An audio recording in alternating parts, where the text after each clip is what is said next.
এ বাবা, আমি এটা কোথায় চলে এসেছি?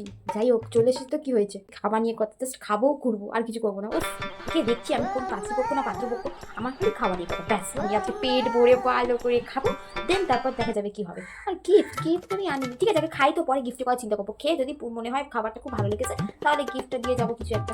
আগে খাই তো, খাবার কাউন্টারটা কোথায়? হ্যাঁ হ্যাঁ বলুন। নমস্কার, আপনি কি পাত্রপক্ষ না পাত্রপক্ষ? বলেছে রে, আমি পাত্রপক্ষ। হ্যাঁ হ্যাঁ, আপনি আমি কোথায় থাকি, থাকেন? আমি অনেক দূরে থাকি কাকু, আমি থাকি সেই বাঁকুড়ার দিকে।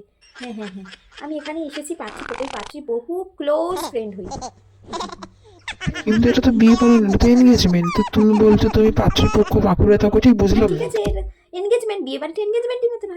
হ্যাঁ, এত সুন্দর করে বিয়ে বাড়িটা সাজিয়েছেন আপনাদের, অনেক অনেক ভালো মানে সাজিয়েছেন, আমাদের সত্যি ট্যালেন্ট আছে বলতে হবে।